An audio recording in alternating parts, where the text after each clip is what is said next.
Welcome to this Mission Sonlight Extra from the country of Cuba.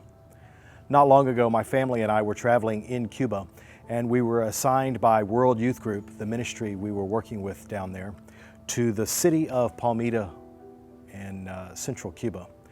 And in the city of Palmira, they have the greatest population of Santeria. Santeria is the worship of Satan, but it mixes in Christian values, so to speak, with the Santeria religion. And so it has infiltrated into the culture of the people of that city. There are 8 different sects of the group of the worship of Santeria, and there are all 8 present in the city of Palmira. So it is everywhere, just a town of maybe about 12,000 people, not very large at all. So we were assigned to the city of Palmira. The Bible worker there is Johnny and his wife Daili. And my wife Christy and I were traveling with our daughters Victoria, Jocelyn, and Juliana, and Victoria's boyfriend Joseph. And so as we began the campaign, we began to visit people who were attending the meetings. And about the 2nd or 3rd day we were out visiting, we saw some children. And Joseph pointed out they were playing in the street and just having a good time, and he said we should go down and visit and play with them. And so he and a couple of the girls walked down to meet the kids and then invite them to the meeting. And so they did that. That night the children showed up. The second night the children showed up, and again a third night. And on one of those nights, the second or third night, one of those boys that we just happened upon in the street, we invited him to the meeting, and he raised his hand saying he wanted to make a commitment for Jesus.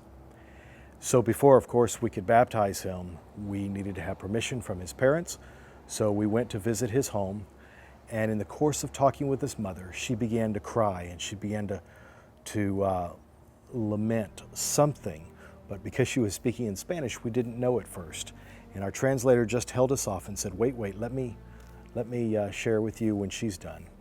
And after about 30 minutes, they finished whatever the experience was, and our translator began to tell us about Mom, Lexi, and her experience. She had years before not been able to bear a child and had been praying for a baby.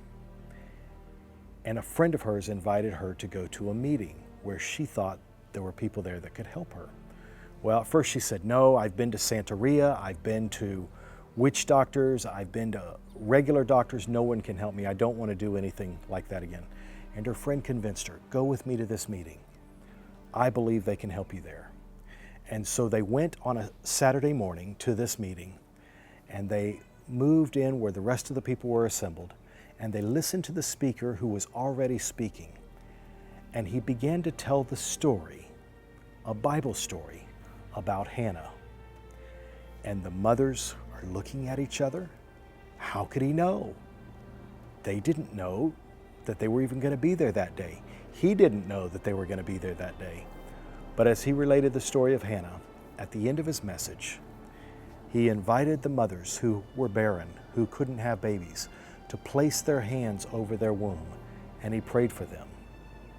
The place where that took place was about 6 hours east of Palmira, at the Camagüey Seventh-day Adventist Church, the Garrido Church. And Lexi, this young boy who had requested baptism's mother, was amazed that her boy, who she dedicated when she became pregnant with him after that prayer was prayed, she dedicated to the Lord, was now attending a Seventh-day Adventist church and wanted to be a part of the Seventh-day Adventist church. She was in tears because she knew it was in God's will. She saw God's hand leading. So Karel, the boy, her son, was baptized 2 weeks later. But that's not the rest of the story. Karel began to witness to his parents, began to witness to his friends. Several weeks later, I returned to visit the church and to follow up with some of the people who were still studying with our Bible worker. And I found out that Karel had led several of his friends to Christ. He had influenced his mother, and she was now studying to be baptized. His stepfather was thinking about being baptized. Several months go by. I go and visit again. Karel's mother, Lexi, is now helping to lead Sabbath school classes with the knowledge that she has learned. She's teaching children's classes out of the Bible storybooks. She's learned who Jesus is and made him her personal Savior. But she's not baptized yet, but she's leading. And then, a couple of months later, my wife and I were able to go back together. And Lexi and her husband, Karel's stepfather, Goy, are now both ready to be baptized. But first, they want to be married.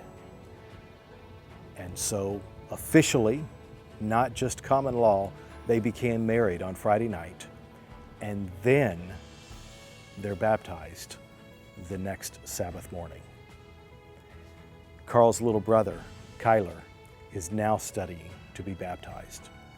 All because we were out visiting, someone saw the children and said, let's invite them to a meeting. Don't be afraid to share your faith with someone. You never know how God will lead and how God will open up the doors. Thanks for joining me for this Mission Sonlight Extra.